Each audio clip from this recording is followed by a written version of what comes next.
सभी महापुरुषों की अपनी अपनी विशेषताएं थी। इन्हीं महापुरुषों के बीच में सदगुरु कबीर साहब थे। कबीर साहब की क्या विशेषता थी? वो मानवतावादी संत थे, विवेकवादी संत थे और अध्यात्मवादी संत। उन्होंने मोक्ष और कल्याण का अधिकारी, सुख शांति प्राप्त करने का अधिकारी मनुष्य को ही बताया। बड़ा सुंदर कहा कि मानुष तेरा गुण बढ़ा, मास न आवे काज, हाड़ न होते आभरण, त्वचा न बाजन माज। मनुष्य तेरा गुण बड़ा है। हड्डी चमड़ी काम नहीं आती, पशुओं की हड्डी चमड़ी भी काम आती है। इसलिए मनुष्य ही श्रेष्ठ प्राणी है, मानव कल्याण का अधिकारी है, मोक्ष का अधिकारी। इस बात को सदगुरु कबीर ने बताया। कबीर साहब ने कहा, आज हमने मनुष्य को 3 भागों में बांट लिया। कौन कौन से भागों में? सबसे पहले नर और नारी में भेद, इसको लिंग भेद कहते हैं।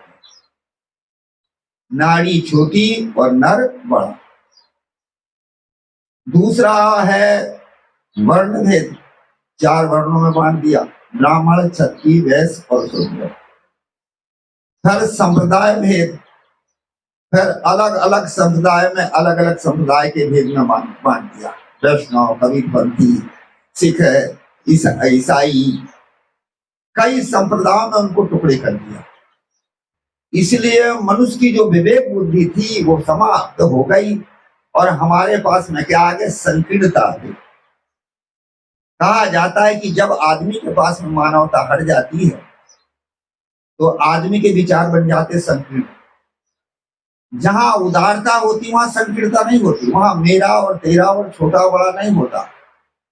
जहां संकीर्णता होती वहां छोटा और बड़ा होता, अपना पराया होता है और वही मतभेद होते हैं और वही आदमी एक दूसरे से टूटता है। एक कहानी के माध्यम से सुनाऊं। एक बार 2 मित्र बड़े मित्रता से रहते थे। दोनों आपस में प्रेम, मिलते, मीठी मीठी बातें करते। एक बार क्या हुआ कि गर्मी का दिन था और एक नदी थी। नदी के किनारे दोनों मित्र गए। नदी के पानी के किनारे रेती थी, उस रेती में बैठ के चर्चा करने लगे। चर्चा करते करते एक मित्र ने कहा, क्या मित्र, मेरा विचार है कि एक तो भैंस खरीदूं। उसने अपना बात अपने मित्र को बताया कि भाई कोई भी बात मित्र को बताना चाहिए। ये उदारता थी। उसने कहा, मित्र, मैं एक भैंस खरीदना चाहता हूं। दूसरे मित्र के भीतर संकीर्णता होती तो कहता खरीद ले या मत खरीद। परंतु वो क्या कह रहा है कि एक देखा, तू भैंस तो खरीदेगा जरूर, परंतु तेरी भैंस मेरे खेत में आएगी और तेरे पास खेत एक है नहीं, और जब मेरे खेत में आएगी तो मैं उसको सह नहीं पाऊंगा, इसलिए तू भैंस मत खरीद। क्या आ गई? ये संकीर्णता। उदारता आई थी, उदारता से वो सलाह पूछ रहा था। और जब संकीर्णता आती है तो आदमी फिर कहता है मत कर। जब उसके भीतर संकीर्णता आई तो इसके भीतर भी अहंकार आ गया, संकीर्णता आई। उसने कहा, क्यों ना खरीदूं? कहे ये है कि तेरी भैंस मेरे खेत में आएगी तो मैं सह नहीं पाऊंगा। उसके भीतर और भी जो है अहंकार आया। उसने कहा, मैं भैंस खरीद के रखूंगा। आदमी के भीतर संकीर्णता आती है और अगले आदमी के भीतर में अहंकार आता है, वहीं तो जो है और आदमी के भीतर की जो समानता वो हट जाती है। उसने कहा, मैं भैंस खरीद के खरीदूंगा। उसने एक वर्गाकार चिन्ह बना लिया, कह रे रहा मेरा खेत। उसने अपनी उंगली घुसा दिया, कह रे घुसी मेरी भैंस, अब क्या करेगा बता। दोनों में लट्ठम हो गया। जहां प्रेम था, जहां उदारता थी, वहां संकीर्णता आ गई। संकीर्णता में दोनों में मतभेद। लड़ते लड़ते राजा के पास पहुंची। राजाओं का राज था। राजा से वो पहले व्यक्ति ने कहा, सरकार, इसने मेरे को मार दिया। राजा ने कहा, भाई क्यों मारा? क्या सरकार, इसलिए मार दिया कि इसने मेरे खेत में भैंस घुसा दिया। इसलिए मैंने इसको मार दिया। राजा ने अपने कर्मचारियों से कहा, पहले जाके देखो खेत कहाँ और भैंस कहाँ और कैसी घुसी। क्या कि सरकार खेत है ना भैंस है, बात बात की लड़ाई, यही हाल है। जब संकीर्णता आती है तब आदमी की उदारता हटती है, और उदारता हटने पर अपने अपने अहंकार में आ जाते हैं, स्वार्थ में आ जाते हैं और प्रेम घट जाता है। ऐसे हमने मानव के 4 टुकड़े बना दिए, 3 टुकड़े बनाया। सबसे पहले नर नारी में भेद, घर ही में झगड़ा शुरू कर दिया।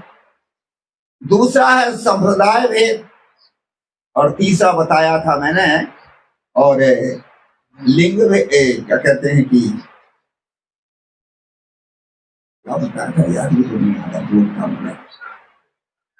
वर्ण भेद, ब्राह्मण क्षत्रिय और वैश्य शूद्र, ये भेद मिटाने के लिए सदगुरु कबीर साहब ने सारे भेद को मिटाया पहले, और नर नारी का भेद मिटाया। कबीर साहब ने क्या, पंडित देखो हृदय विचारी और को पुरुषा को नारी।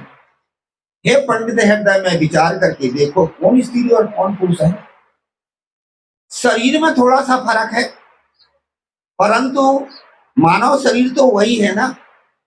जहां ये संकीर्णता आ जाती वहीं जाति नर और नारी में भेद। आज घरों में ही तो विष फैला हुआ है। जब लड़के का जन्म होता है तो आपके इधर तो पता नहीं, पर छत्तीसगढ़ में है, लड़के का जब जन्म होता लोग बड़े खुशी होते हैं तो 5 फटाका फोड़ते हैं। अस्पताल में भी बच्चा जन्म लिया हो घर में, और फटाफट फटाका फूटते तो पता चलता है कि लड़का पैदा हुआ, बताना नहीं पड़ता, 5 फटाका से समझ में आता है। और जब लड़की का जन्म होता है तो 3 ही फटाका फोड़ते हैं। अब 2 फटाका क्यों कम कर दिए? अरे संतान तो दोनों आपकी है ना। और जब लड़के का जन्म होता तो थाली बजाते झंझन झंझन, और जब लड़की का जन्म होता तो सुपड़ा बजाते फट फट। ये केस के आदमी के भीतर में संकीर्णता आई ना, मानव में संकीर्णता, आदमी एक दूसरे में संकीर्णता, घरों में ही ये विवाद पैदा होते हैं। इसीलिए कहा जाता है कि मनुष्य उदार चेता प्राणी तो था, परंतु इसके भीतर में संकीर्णता और अहंकार आया, और इसने जो है आज क्या हुआ कि घर में टुकड़े टुकड़े कर, नारी छोटी नर बड़ा। इस पर मैं कल बोला था, नर और नारी दोनों समान हैं, दोनों ज्ञान के अधिकारी। मैंने कल के प्रसंग में बताया था, सदगुरु कबीर ने क्या कहा, आधे बसे पुरुष है आधे बसे जो, आधे महिला हैं और आधे पुरुष हैं। हमारे शरीर में भी माँ बाप के दोनों के अंश हैं। पिता का अंश हमारे पास में हाड़, नाड़ी और मज्जा, ये कड़ा भाग पिता का है। माता का भी अंश है, त्वचा, रक्त और मांस, ये माता का है। इसी प्रकार से ये संसार है, नर नारी के रूप में, प्रकृति पुरुष के रूप में। प्रकृति नारी है और पुरुष पुरुष है, पर आज हमने इसके टुकड़े टुकड़े कर डाला, और आज हमारे भीतर संकीर्णता आई, और संकीर्णता के कारण हम आज भी बात कर रहे हैं घर ही में। नारी कौन है? सदगुरु कबीर साहब ने तो ये कहा कि कामन रूपी सकल कबीरा मृगा चरिंदा हुई। जितने भी जीव और सबके भीतर कामना है वो नारी तो रूप है, चाहे वो स्त्री हो चाहे पुरुष हो। जिसके जीवन भीतर में कामना है, इच्छा है, वासना है, वो नारी का रूप है। और जिसके भीतर कामना वासना नहीं है वो पुरुष है, चाहे वो नर हो चाहे नारी। एक बार एक राजा के राज्य में, और ये था कि राजा की संतान नहीं होती थी। कुछ दिन के बाद में कन्या ने जन्म लिया। राजा ने सोचा कि कोई बात नहीं, कम से कम कन्या तो जन्म ली। तो कन्या ने जब जन्म लिया बड़ा खुशी हो गया राजा, कम से कम पुत्री ने तो जन्म ले लिया। कहा जाता जब वो बड़ी पुत्री बड़ी हुई तो वस्त्र ही नहीं पहनती, अच्छे अच्छे कपड़े लाए जाते थे वो फाड़ फाड़ के फेंक देती। राजा बड़ा बड़ा परेशान, पैदा तो हुई परंतु ऐसी पैदा हुई कि नाक कटाने वाली। बड़ा दुखी रहता था राजा, अब करे तो क्या करे। कहा जाता कुछ दिन के बाद उस नगर में एक वैराग्यवान महापुरुष आए। समाचार फैला कि संत जी आ रहे हैं, वैरागमान महापुरुष। तो राजा उनकी अगवानी के लिए जुलूस लेकर के और जाने की तैयारी करने लगे। उस लड़की ने सुनी कि एक वैरागमान महापुरुष आए। पूछा कि पिताजी, ये जो है शहर इतना सजाया जा रहा है, सारे लोग इकट्ठे हो रहे हैं, बैंड बाजे आदि ले जा रहे हैं, कहाँ ले जा रहे हैं, क्या बात है? बेटा, एक वैरागमान महापुरुष आ रहे हैं और उन वैरागमान महापुरुषों की अगवानी के लिए हम लोग जा रहे हैं। क्या पिताजी, मैं भी चलूंगी, परंतु मेरे लिए कपड़ा ला दीजिए। राजा ने कहा, बड़ा आश्चर्य की बात है, अभी तक तो ये कपड़ा पहनती नहीं थी, फाड़ फाड़ के हटा देती थी, अब जो कपड़ा कैसे ये चाह रही है? क्या बेटा, एक बात बता, अभी तक तो तू कपड़ा पहनती थी नहीं, पर आज जो है और तू कपड़ा मंगा रही है, क्या बात है? क्या पिताजी, बात है कि नारी को देख करके नारी नहीं ले जाती और पुरुष को देख करके पुरुष नहीं ले जाता, क्योंकि दोनों सो जाती हैं। परंतु आज एक परम पुरुष आ रहे हैं और परम पुरुष महापुरुष हैं, इसलिए उनको देख करके मुझे लाज लग रही है, इसलिए मुझे कपड़ा चाहिए। राजा ने कहा, बेटा, हम भी तो पुरुष थे और हम पुरुष थे, सारे संसार में बहुत सारे पुरुष हैं और उनके सामने कपड़ा क्यों नहीं पहनती थी? क्या वो पुरुष नहीं है? क्या पिताजी, जिसके भीतर वासना और कामना है वो पुरुष नहीं होता, और जिसके भीतर कामना और वासना नहीं होती है वही पुरुष होता है। तो आज जो परम पुरुष महापुरुष आ रहे हैं, उनके भीतर कामना नहीं है, उनके भीतर वासना नहीं है, इसलिए वो सच्चे पुरुष। कहानी का तात्पर्य है, जिसके भीतर आसक्ति है, कामना है, वासना है, वो नारी ही है, और जिसके भीतर आसक्ति और कामना और वासना नहीं है वो नारी होते हुए भी नर है। किसी का महापुरुष ने कहा है कि नारी को नर जानिए जो है विषय विरक्त, और नर को नारी जानिए जो है विषय असक्त। नारी को नर जानो कौन जो विषयों से विरक्त हो, और नर को नारी जानिए कौन जो विषयों में आसक्ति हो। इसी के लिए सदगुरु कबीर ने कहा कि कामन रूपी सकल कबीरा मृगा चरिंदा हुई, जितने भी जीव हैं सब कामनाओं से भरे हुए हैं। इसीलिए इस प्रकार से घूम रहे हैं जैसे मृगा वन में घूमता है, इसी प्रकार से बिना कारण के ही, बिना कल्याण के ही और संसार में भटक रहे हैं। जब तक आदमी के भीतर वासना है तब तक तो कामना है, पर हमने नर और नारी को ऐसे बांट लिया, नारी छोटी है, नर बड़ा है। जिसके भीतर कामना है, वासना रहित है, कामना रहित है, वो नारी भी नर है। ये संकीर्णता हमारे भीतर डाली गई। जब मीराबाई और रैदास का नाम सुना तो रैदास से मिलने के लिए मीराबाई काशी गई। चलो संतों का दर्शन करें, उनसे ज्ञान प्राप्त करें, उनसे भक्ति कुछ सीखें। ये थी ज्ञान की इच्छा, ये थी सदाचार और धर्म में लगने की इच्छा, भक्ति में लगने की इच्छा। क्योंकि वो कामना रहित थी, इसलिए भक्ति और धर्म की जिज्ञासा थी उसके भीतर। जो आदमी संसार की कामनाओं को छोड़ता वो भक्ति और धर्म की तरफ लगता, जो आदमी संसार की कामनाओं को भीतर में रखता है वो भक्ति धर्म की तरफ से कतराता। मीराबाई गई और जब पहुंची, पैदल पैदल का रास्ता था, बहुत दिन के बाद पहुंची, जिज्ञासा थी कि संत के दर्शन करें। जब वहां पहुंची तो पता चला कि स्वामी जी एकांत में रहते हैं। मीराबाई ने उनके भक्तों को या उनके जो भी रक्षक थे उनसे कहा कि मैं मेवाड़ से मिलने आई हूं और संत जी के दर्शन के लिए आई हूं और उनसे ज्ञान वार्ता भी करूंगी, इसलिए संत के दर्शन के लिए मैं आई हूं, ज्ञान वार्ता करूंगी, तो संत से बता दो कि मैं उनसे मिलना चाहती हूँ। लोग गए और बताया रैदास जी महाराज को कि महाराज एक मेवाड़ से महिला आई है, राणा परिवार की है, और वो आपके दर्शन के लिए आई, आपसे सत्संग लाभ प्राप्त करने के लिए आई। रैदास जी के भीतर भी वही संकीर्णता बनी थी। उन्होंने कहा कि हम नारियों से नहीं मिलते। लोगों ने बताया कि महाराज देवी जी वो तो कह रहे हम नारियों से नहीं मिलते। मीराबाई ने कहा स्वामी जी से ये पूछ लो कि भक्ति नारी है कि नर है, ज्ञान नारी है कि नर है, त्याग वैराग नारी है कि नर है, और अध्यात्म नारी है कि नर है? स्वामी जी से पूछो। मैं स्वामी जी से केवल अध्यात्म ज्ञान और भक्ति सीखने के लिए आई हूं, ना कि कोई संबंध जोड़ने के लिए। इसलिए ना स्वामी जी से पूछो जाकर। लोगों ने बताया कि महाराज वो तो प्रश्न कर रही है, वो कह रहे कि मैं भक्ति ज्ञान और धर्म और सदाचार सीखने के लिए, त्याग वैराग जानने के लिए महात्मा जी के पास आई हूं। इसलिए महात्मा जी से पूछो कि ये ज्ञान भक्ति चेतन और ये धर्म परमार्थ, ये भक्ति है, नारी है कि पुरुष है? रैदास जी ने समझ गए कि कोई विदुषी है विद्वान है। उन्होंने कहा आने दो। जब गई उन्होंने और वहां जा करके फिर उनका प्रणाम किया, अर्चना की, वंदना की। इस भाव से की थी, कोई नर नारी के रूप में किया था। भक्ति आराधना उपासना किस लिए की जाती है? अपने कल्याण के लिए, कुछ सीखने के लिए, कुछ समझने के लिए।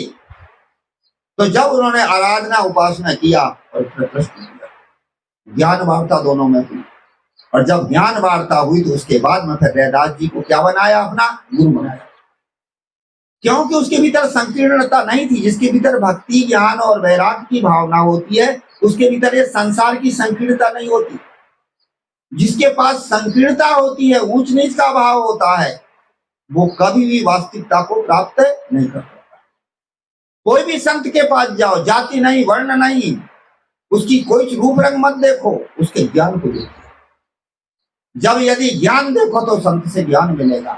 हम केवल रूप रंग देते हैं, कौन जाति के हैं, कौन वर्ण के हैं, ये मत देखो, उसका ज्ञान और विवेक देखो। जब दयानंद सरस्वती और चूहा की पूजा करते थे, वो उसकी शिव की पूजा करते थे। शिव की पूजा कर रहे, कल्याण किससे होगा? शिव कल्याण स्वरूप शिव जी। तो शिव की पूजा आराधना उपासना करते थे। एक दिन चूहा जो है शिव की मूर्ति के ऊपर में चढ़ गया, तो उनके भीतर शंका हो गई, अरे ये अपनी ना रक्षा कर रहा तो हमारा कल्याण कैसे करेगा? ये थी जिज्ञासा। जिसके भीतर जिज्ञासा होती है वो रूढ़िवाद और अंधविश्वास में नहीं रहता। तो उन्होंने कहा वास्तव में कल्याण किस चीज से होगा, कौन किसके द्वारा कल्याण का मार्ग मिलेगा? लोगों ने बताया कि ये क्या, नर्मदा नदी के किनारे एक महात्मा रहते हैं जिनका नाम है ब्रजानंद जी महाराज, और वो परम तत्व का ज्ञान करवाएंगे, कल्याण का मार्ग वही बता सकते हैं। परंतु वो दोनों आंखें के अंधे हैं और कुरूप हैं। दयानंद सरस्वती ने कहा ठीक है, आंखें के अंधे ज्ञान के अंधे तो नहीं है, कहना नहीं ज्ञान के अंधे नहीं, तो मुझे रूप रंग नहीं देखना है, मुझे तो केवल ज्ञान सीखना है। उसी समय से सूत्र बन गया कि गुरु के रूप रंग जाति वर्ण नहीं देखा जाता, ज्ञान देखा जाता। जात ना पूछे साधु की, पूछ लीजिए ज्ञान, और मोर करो तरवाल का पड़ा रहंदो म्यान। जब वहां गए, पता चलाते चलाते नर्मदा नदी के किनारे कुटिया बना करके ब्रजानंद जी महाराज रहते थे, अंधे थे। दयानंद ने जो खटखटाया फाटक, महात्मा जी ने कहा कौन है भाई? क्या महाराज इसी को जानने के लिए तो आया हूं कि कौन हूं, ये भी मुझे पता नहीं। जान गए कि है कोई जिज्ञासा।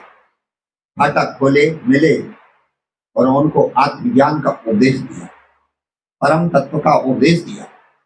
आत्मा अपना स्वरूप है और आत्म कल्याण ही सारा जीवन का कल्याण, सबका कल्याण आत्म कल्याण से होता है। इसलिए आत्मा का कल्याण करो और बाहर के व्यवहार की तरफ केवल उपयोग के लिए व्यवहार रखो, और अपने जीवन कल्याण के लिए त्याग वैराग और भक्ति करना। बड़ी सुंदर आत्मज्ञान की चर्चा जब उन्होंने सुनाई तो उनको ज्ञान हो गया, आत्म तत्व का बोध हो गया। अब उसके बाद ब्रजानंद जी ने कहा कि बेटा ज्ञान तो लिया परंतु गुरु दक्षिणा तो दे। उन्होंने कहा बात बिल्कुल ठीक है, गुरु दक्षिणा तो देना चाहिए। अब उनके पास तो कुछ था ही नहीं, तो उन्होंने, उनके जेब में 5 लौंग थी और 5 लौंग को निकाल करके और गुरु के हाथ में रख दिया कि गुरु महाराज लीजिए गुरु दक्षिणा। जब उन्होंने देखा कि लौंग है, ये नहीं पूछा बेटा ये लौंग, ये तो कम हुआ, ये कुछ नहीं, झटपट उस लौंग को फांक गए, उसको स्वीकार कर लिया। उसी समय से सूत्र बन गया कि शिष्य का धन नहीं देखा जाता है, श्रद्धा देखी जाती है। गुरु का रूप रंग जात पात नहीं देखी जाती, ज्ञान देखा जाता है। और शिष्य का धन नहीं देखा जाता, श्रद्धा देखी जाती है। पर आज हम तो थोड़े उल्टे, गुरु की जात पात रूप रंग देखते हैं और शिष्य की श्रद्धा नहीं देखते, शिष्य का धन देखते हैं। इतना दान मिले, इतना धर्म मिले, इतना ये मिले, उतना ये मिले। तो इसी प्रकार से जब फिर उनको ज्ञान हुआ और ज्ञान होकर के उन्होंने गुरु को माना। कहानी का तात्पर्य है कि ये नर और नारी के जो भेद हैं, जाति वर्ण के जो भेद हैं, ये हमें ज्ञान तक नहीं पहुंचाते। इसलिए सदगुरु कबीर साहब मानवतावादी थे। उन्होंने सारे भेद को दूर किया और सारे भेद को दूर करके उन्होंने, और जो है सच्चा कि मानव ही सब ज्ञान का अधिकारी है। और भी मैंने एक जगह पढ़ा था कि दया आदि शंकराचार्य से और शास्त्रार्थ करने के लिए मंडन मिश्र तैयार हुए। जब मंडन मिश्र तैयार हुए शास्त्रार्थ करने के लिए, तो हुआ एक ही मंडन मिश्र की पत्नी थी जिनका नाम था उबैबा जी, बड़ी विदुषी और बड़ी ज्ञानवान। उन्होंने कहा कि स्वामी जी महाराज, आप मेरे पति से शास्त्रार्थ करना चाहते हैं तो निर्णायक कौन होगा? उन्होंने कहा कोई न्यायाधीश को बुलाया जाएगा। उसने कहा महाराज, न्यायाधीश तो केवल कानून का निर्णय करेगा, बाहर का कानून। इसके लिए तो शास्त्री चाहिए, विद्वान चाहिए, विद्वान इसका निर्णय कर सकता। तो कहा ठीक है, कोई विद्वान को बुलाएं, क्या मैं निर्णय करूं? मैंने विद्या का अध्ययन किया है, इसलिए मैं निर्णय करूंगी। उनके भीतर भी यही संकीर्णता बड़ी थी। उन्होंने कहा कि तुम तो नारी हो, तुम क्या निर्णय कर सकती हो? क्या महाराज, शास्त्र नर है कि नारी है? ज्ञान नर है कि नारी है? उन्होंने जाने की है ये विद्वान। तो कहे ठीक है, पर तुम इसकी पत्नी हो। क्या महाराज, जब मैं निर्णायक बनूंगी तो पति बनूंगी ना पत्नी बनूंगी, तो मैं तो निर्णायक रहूंगी। तब उसको अधिकार मिला, ठीक है आप निर्णायक बनो। दोनों महापुरुषों का शास्त्रार्थ में, शास्त्रार्थ में दोनों विद्वान थे। मंडन में से प्रश्न करते तो शंकराचार्य उत्तर देते, शंकराचार्य जब प्रश्न करते तो मंडन में से उत्तर देते। 2 दिन बीत गए पर निर्णय नहीं मिल पाया। काशी के विद्वानों ने कहा देवी जी, अरे निर्णय दो। क्या निर्णय नहीं हो पाएगा? यदि शास्त्रों की दृष्टि से देखो, शास्त्र की विधान से देखो, तो दोनों विद्वान हैं, एक टक्कर के हैं। इसलिए निर्णय ऐसे नहीं मिलेगा, तो कोई युक्ति खोजो। तो वो थी विदुषी और विद्वान। उन्होंने कहा है कि सारे शास्त्र का सार है आदमी का आचरण, आदमी का स्वभाव, सारे शास्त्रों का सार है। इसलिए अब मैं इनके आचरण का, इनके सदाचरण का मैं देखूं। तो उन्होंने क्या काम किया कि एक एक माला बना करके दोनों के गले में पहना दिया। एक माला मंडन मिश्र के गले में और एक माला पहनाया शंकराचार्य जी के गले में। कहा जाता है कि मंडन मिश्र विद्वान थे और संत नहीं थे। विद्वान के पास विद्या होती है और संत की नहीं होती, अहंकार होता है। संत के पास में विद्या भी होती है और शांति भी होती है कि वो अहंकार नहीं होते, निरंकारी होती है। विद्वान और संत में तय अंतर है। विद्वान के पास विद्या होती है, विद्या का अहंकार होता है, और संत के पास में विद्या भी होती है और शांति भी होती है। तो मंडन मिश्र विद्वान थे और जब कोई भी प्रश्न करते या उत्तर देते तो बड़े आवेश से देते, बड़े क्रोध को लेकर बड़े आवेश से देती। और शंकराचार्य जी महाराज जब भी कोई प्रश्न करते और उत्तर करते तो बड़ी शांति से देते। कहा जाता है कि शंकराचार्य के शरीर में कोई भी पसीना नहीं आया, बड़ी शांति से, गर्मी नहीं थी। और मंडन मिश्र के पास आवेश था, शरीर में गर्मी आ गई, पसीना आ गया, और उनका गले का जो माला था वो सूख गया। और शंकराचार्य जी का जो माला था वो हरा भरा था।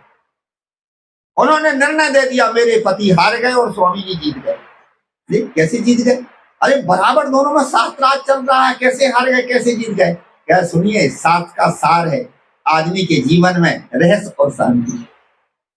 स्वामी जी संत हैं, इसलिए शास्त्र का भी अध्ययन है और उनके जीवन में शांति है, त्याग है, वैराग्य है, इसलिए उनके भीतर आवेश नहीं है, ये जीत गए। और मेरे पति केवल शास्त्र के जानकार हैं, उनके जीवन में सद्गुण नहीं है, सदाचार नहीं है, त्याग नहीं है, इसलिए हार गए। चारों तरफ से तारीफ। ये थी महिलाओं के हाल। जो विद्वान होती, विदुषी होती है, वो क्या करती, वो नर नारी भाव नहीं रखती, उसके पास विवेक भाव और वैराग्य भाव होता। कहानी का तात्पर्य है, इसलिए कहा जाता है सदगुरु कबीर साहब मानवतावादी संत थे, वो नर और नारी में भेद नहीं मानते।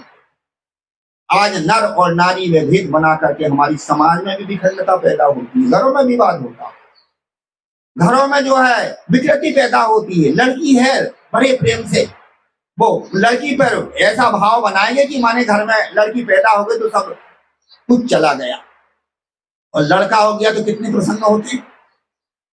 वो नाव जिला की तरफ मैं घूम रहा था, तो बीच में ऐसे ही जो है 8-9 बजे मेरे को बाहर जाना पड़ा, लोटा उठा बाहर जा रहा।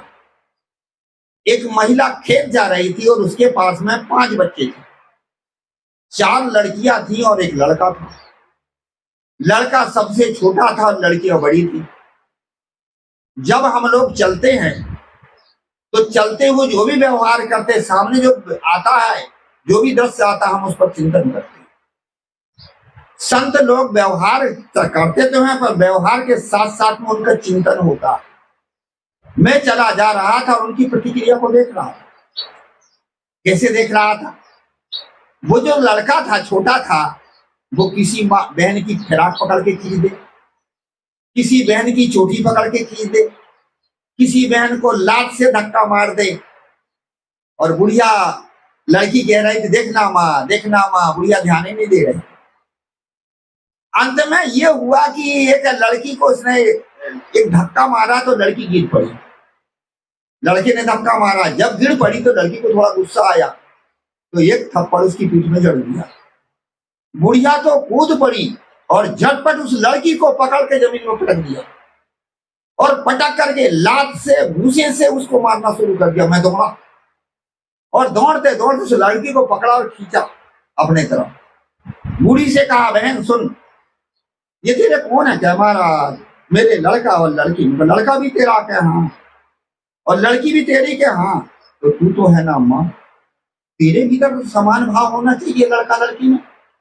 जब ये लड़का खुरापाती कर रहा था तो तू ध्यान नहीं दे रही, और ये लड़की ने थोड़ा सा मार दिया तो तू हावी हो गई। क्या है महाराज, ये 4 के बाद में ये कहीं पैदा उनका खोपड़ी पर चढ़ा दी। ये क्या है?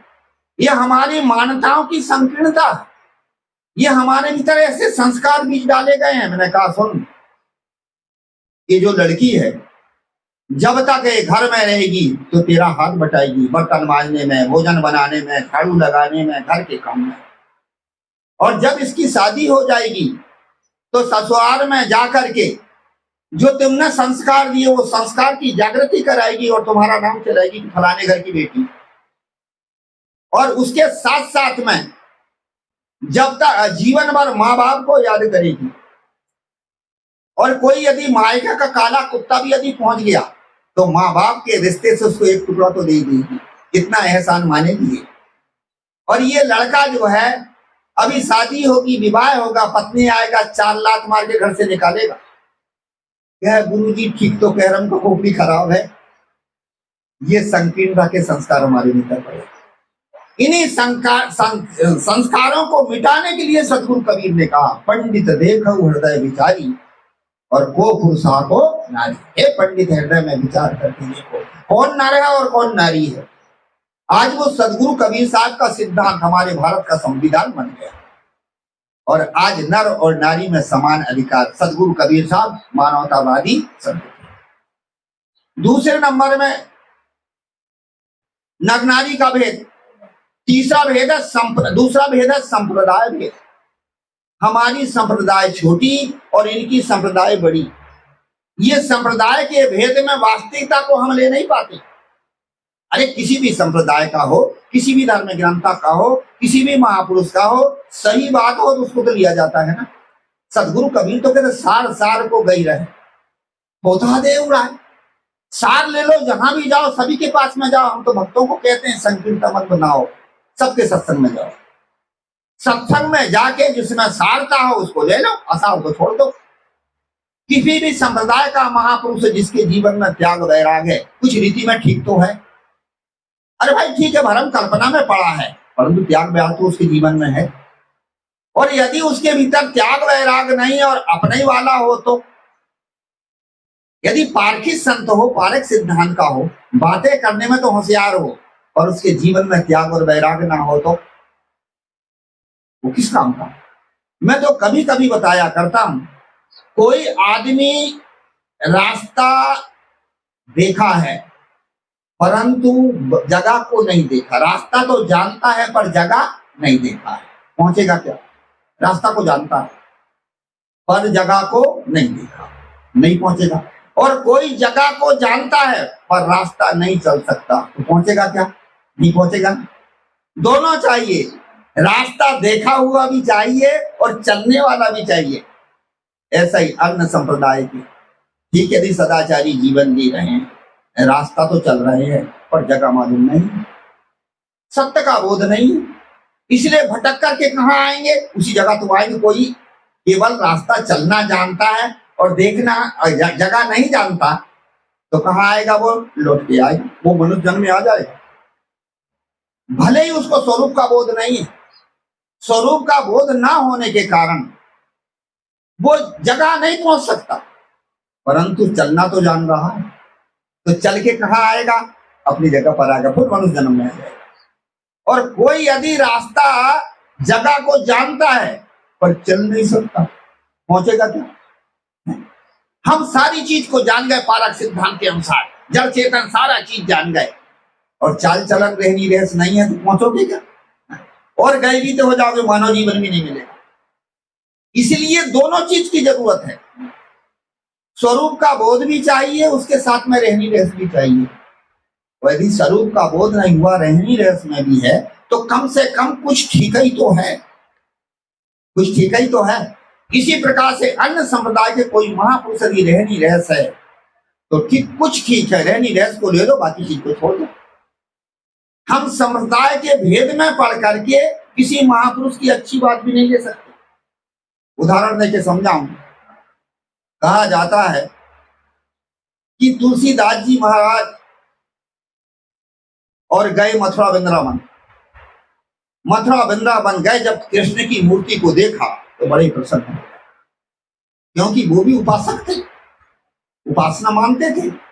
तो कृष्ण की मूर्ति को देख करके बड़े प्रसन्न हो गए और कहने लगे, कहा है कहो छवि आपकी, भले बने हो नाथ, और तुलसी मस्तक जब मन नवे धनुष बाण में हाथ। हे प्रभु आप बड़े सुंदर हो, आप तो बड़े अच्छे, परंतु मैं नमस्कार नहीं करता, क्योंकि आप धनुष बाण राम रूप हो, ये तब मैं नमस्कार करूंगा। देखो ये संप्रदाय भेद है कि नहीं, एक पक्षपात है कि नहीं।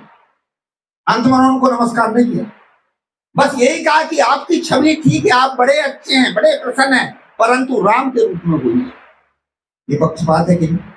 और राम को मानने वाले जो कृष्ण को नहीं मानते, कृष्ण मानने वाले राम को नहीं मानते, ये हमारे संप्रदायों में पक्ष है, ये संप्रदाय भेद है। इसलिए सदगुरु कबीर ने कहा, भाई रे दुई जगदीश कहाते आया। ये संप्रदाय भेद के लिए गए, दो जगत की इस कहां से आ गए। अल्लाह राम करीमा केशव हरि हजरत नाम धराया, अलग अलग अलग अलग नाम धरा रहे हैं। ये संप्रदाय भेद और अपने संप्रदाय के भेदों में हम झगड़ा पैदा कर रहे हैं, वास्तविकता को नहीं समझ रहे। सदगुरु कबीर साहब ने संप्रदाय भेद को मिटाया। क्या कहा, वो हिंदू को तुरुक कहावे एक जीवी पर। कौन हिंदू और कौन तुरुक है, मानव तो मानव है। भाई रे दुई जगदीश कहां से आया, जगत के दो ईश्वर कहां से आ गए, एक खुदा और एक राम, एक खुदा और एक भगवान, ये कहां से आ गए। सदगुरु कबीर साहब ने संप्रदाय भेद को भी हटाया, और संवर्ण भेद के लिए भी सदगुरु कबीर ने क्या कहा, उन्होंने कहा कि एक है त्वचा हाड़ मल मूत्रा, एक बुधिर एक बूदा, एक बूंद से सृष्टि रची है, को ब्राह्मण को शूद्रा। ब्राह्मण ऊंचा, क्षत्रिय उसके बाद में, फिर उसके बाद वैश्य, और शूद्र तो एकदम त्याज्य है। या शूद्र आदमी नहीं है, शूद्र मानव नहीं है।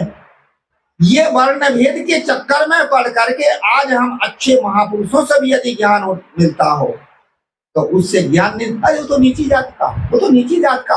पहले आप देखिए पुराने समय में और ज्ञान को देखा जाता था, जात नहीं देखी जाती थी।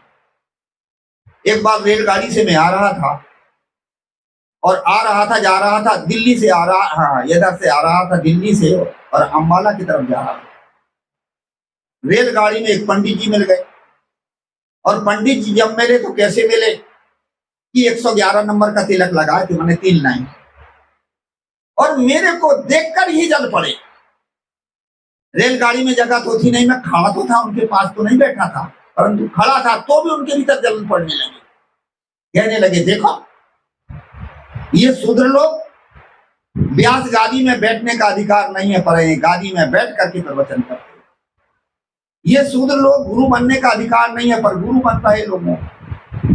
ये शूद्र लोगों को पैर पुजाने का अधिकार नहीं है, पर ये पैर पुजा रहे हैं चेला बना बना के। सारा भ्रष्ट कर जा रहे, संसार में कलयुग आ गया, ऐसा वो दूसरे को सुना रहा था। मैंने कहा पंडित जी का टेम्परेचर खूब बढ़ा हुआ है इस समय।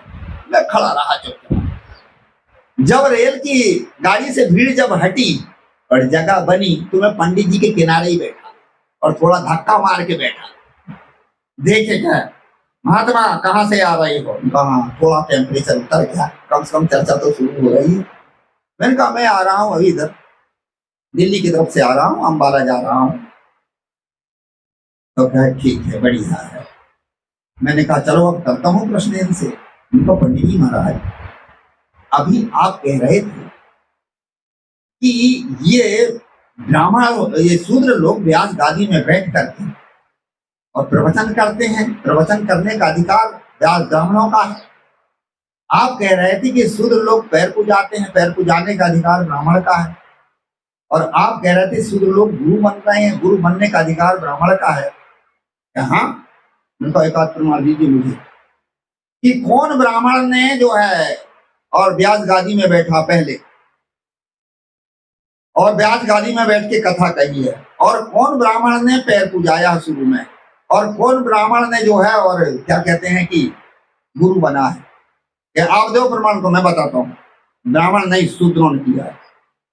सबसे पहले 88,000 ऋषि मुनि को नैमिषारण्य क्षेत्र में और पुराण की संचित पुराण की कथा किसने कहा था? आदिरथ शूद्र के पुत्र, कोई ब्राह्मण नहीं था। और सुखदेव को जो कथा राजा परीक्षित को व्यास गादी में बैठ के कथा किस ब्राह्मण ने सुनाया था? ब्राह्मण ने नहीं सुनाया था, सुखदेव ने सुनाया। और सुखदेव व्यास के पुत्र थे और व्यास जिबरील के पुत्र थे, इसलिए कौन ब्राह्मण ने सुनाया आप बताइए। तो सबसे पहले तो शूद्र ही व्यास गादी में बैठे हैं और शूद्र ही गुरु बने हैं।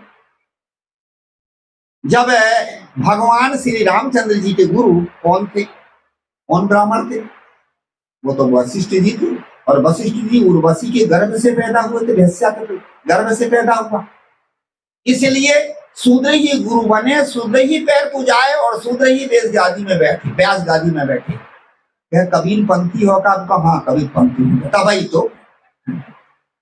कितना अंधविश्वास लोगों को बांध के रखा है। सदगुरु कबीर साहब ने कहा, उन्होंने कहा कि ये वर्ण भेद के लिए कहा, एक है त्वचा हाड़ मलमूत्रा, एक बुद्धि एक बूढ़ा, एक मूद से सृष्टि रची है को ब्राह्मण को शूद्र।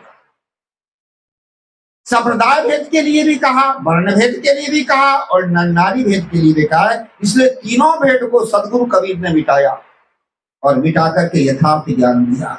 मानव को मानव के रूप में सदगुरु कबीर ने देखा, जाति के रूप में नहीं देखा, नर नारी के रूप में नहीं देखा, संप्रदाय के रूप में नहीं देखा।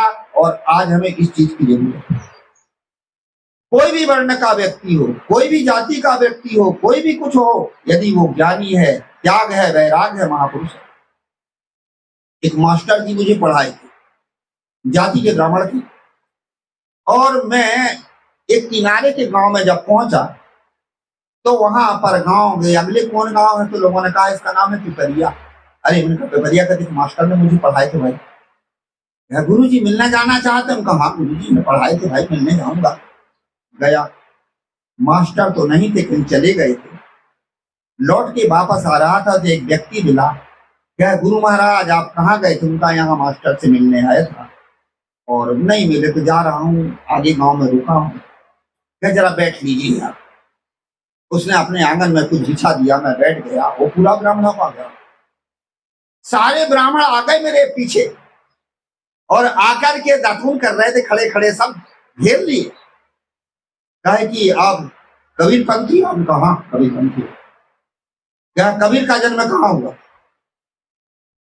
कबीर का जन्म कहाँ हुआ? हमको कहाँ हुआ? अरे आदमी थे तो आदमी के बच्चा आदमी से पैदा होता है, तो माता पिता से जन्म होगा। अच्छा माँ बाप से पैदा हुए? हाँ। तो कोई कोई तो कहते कबीर परमात्मा का रूप अवतार लेके आए। उनके कहा कि भाई देखो, अवतार ही जब माँ के गर्भ से पैदा हुआ तो अवतार ही होता, शुभ संस्कार लेके ये अवतार, कोई आकाश से किसी का अवतार नहीं होता। बिल्कुल ठीक कहते हैं महाराज, बिल्कुल। कबीर का जन्म माता पिता से हुआ। कबीर मनुष्य थे? उनका हाँ मनुष्य थे। ठीक महाराज, तो उनके माता पिता का नाम बताओ।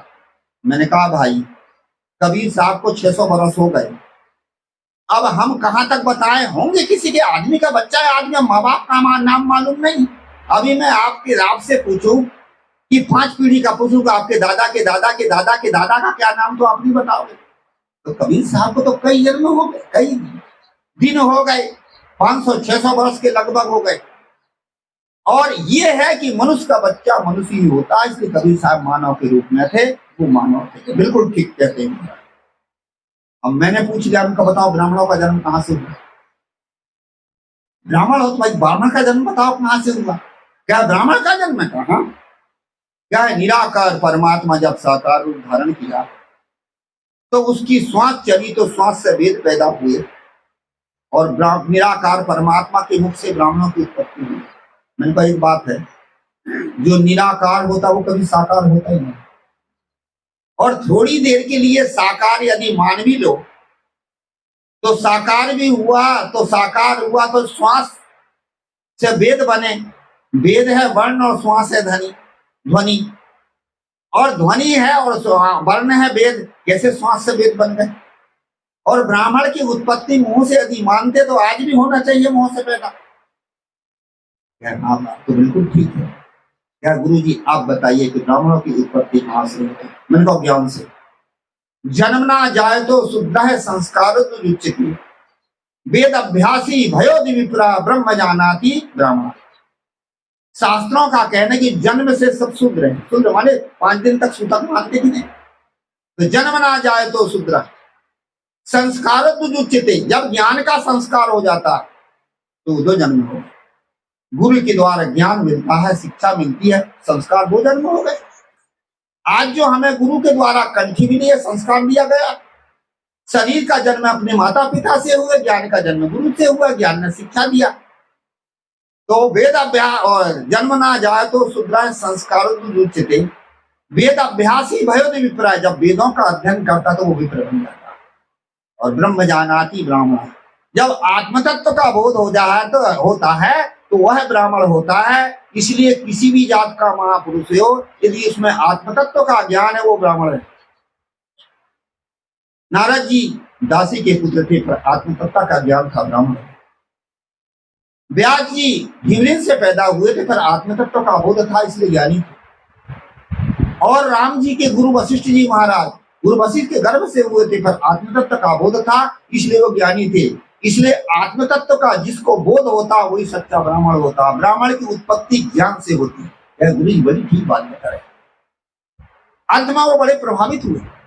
कहानी का तात्पर्य है ज्ञानी की पूजा होती, ज्ञानी श्रेष्ठ होता कब? जिसके पास में ज्ञान हो और वैराग्य।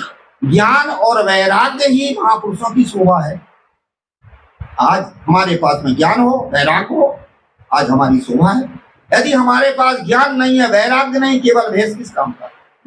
सदगुरु कबीर तो यहां तक कहते हैं कि कर बंदगी विवेक की, भेष धरे सब कोई, सो बंदगी वही जान दे जहां शब्द विवेक ना हो। बंदगी किसकी होती है? विवेक की होती। कर बंदगी विवेक की। भेष धरे सब कोई, सब भेष तो धारण किए हुए, सो बंदगी वही जान दे। जो है उस बंदगी को दूर करो जहां शब्दों का विवेक ना हो, अर्थात ज्ञान और वैराग्य ही सर्वश्रेष्ठ होता है। आज हमें इन चीजों की जरूरत है। मानव ज्ञान का अधिकारी है, पर ज्ञान का अधिकारी कब है? जब उसके पास ज्ञान और वैराग्य हो।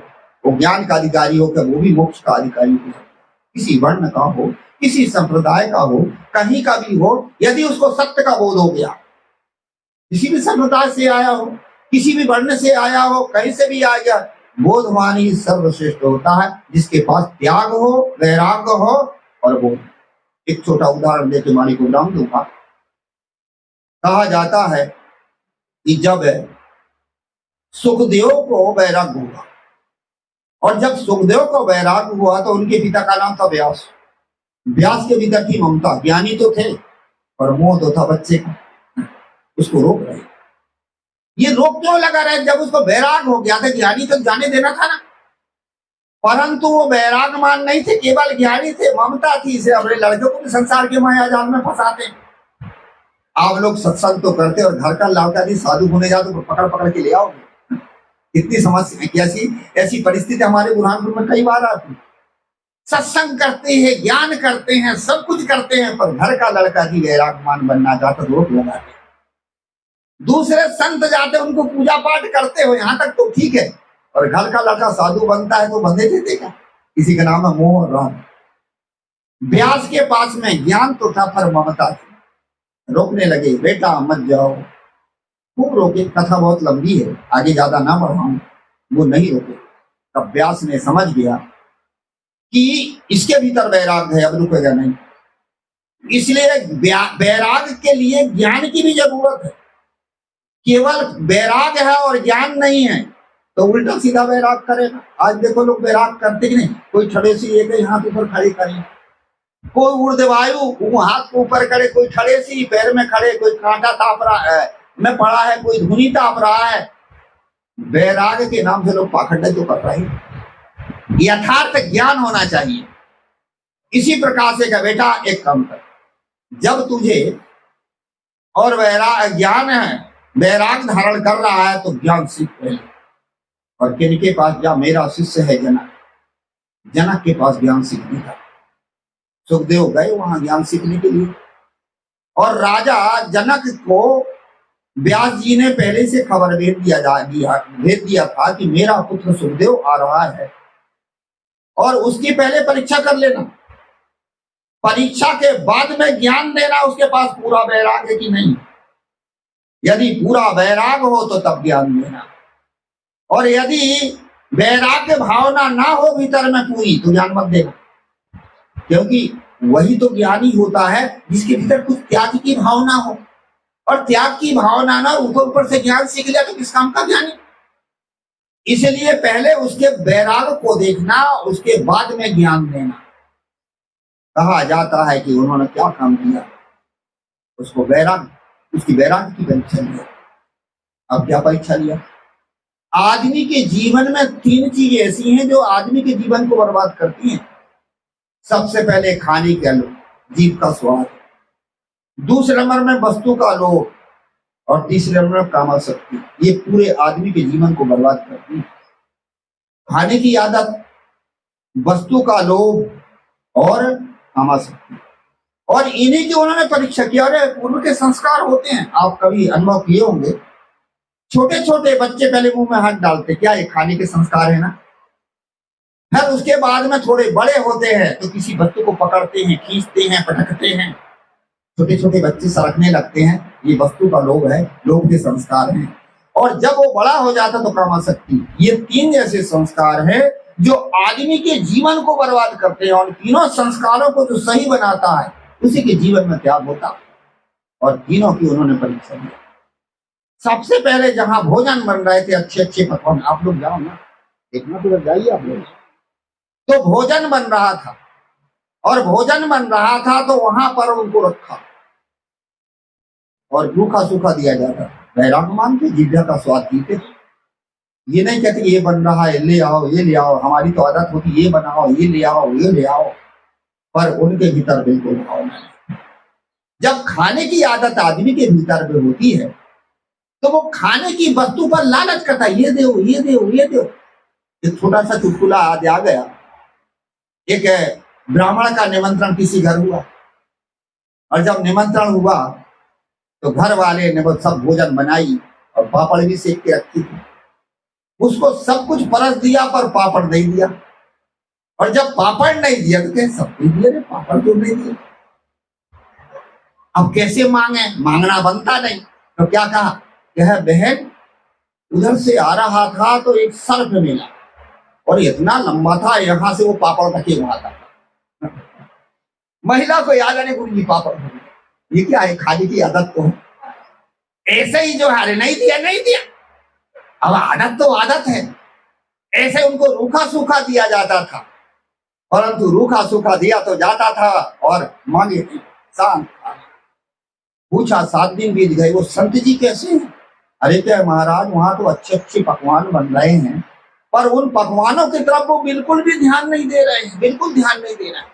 रूखा सूखा दिया जाता, खा लेता, ओहो पहली सीढ़ी पार कर दिया गया। इसने जिभ्या को जीता है। फिर उनको फिर कहाँ रखा गया? 7 दिन जहाँ हीरा मोती खजाना अच्छे अच्छे कपड़े अच्छी अच्छी वस्तुएं, क्योंकि वस्तुओं में तो लोभ होता है, रखा गया वहां देखा गया, परंतु वो देखते नहीं थे। साथ कितने कुछ लोगों की आदत होती, ये देखे वो देखे वो देखे वो पकड़े वो खींचे, परंतु शांत। पूछा कि वो संत जी कैसे हैं? अरे वो तो संत जी बड़े शांत बैठे हुए हैं, और वहां अच्छे अच्छी जो है सामान रखा वस्तु रखी, पर देखते ही नहीं। ओ इसने तो लोग दूसरी सीढ़ी पार कर दिया। खैर 14 दिन के बाद में फिर उनको कहाँ रखा गया? यहाँ महिलाएं श्रृंगार करती, कपड़े बदलती, संगीत गाती, परंतु आंख बंद। पूछा कि वो महात्मा जी कैसे हैं? अरे क्या महाराज, वहां तो महिलाओं के बीच में रखा गया है, श्रृंगार कर रही हैं, कपड़े बदल रही हैं, गीत गा रही हैं, पर उधर देखते नहीं। ओ इसने तो काम को नहीं, इसने जिभ्या के स्वाद को जीत लिया, इसने लोभ को जीत लिया, और इसने काम को जीत लिया, पूर्ण वैराग्य। अब इसको ज्ञान देना है, परंतु सबसे पहले मैं इसकी पूजा करूं, क्योंकि वैरागमान की ही पूजा होती है। एक बड़ा सुंदर सूत्र आता है, धनवान का सम्मान होता है। जो धनवान से सम्मान करते हैं, आइए डॉक्टर साहब, आइए पटेल साहब, आइए फलाने साहब, धनवान का सम्मान होता है, और गुणवान की प्रशंसा होती है। कोई कला कोई गुण यदि हो, अरे बड़ा कलाकार है, बड़ा गुणवान है। धनवान का सम्मान होता है, गुणवान की प्रशंसा होती है, और सद्गुणी शांत और सुखी।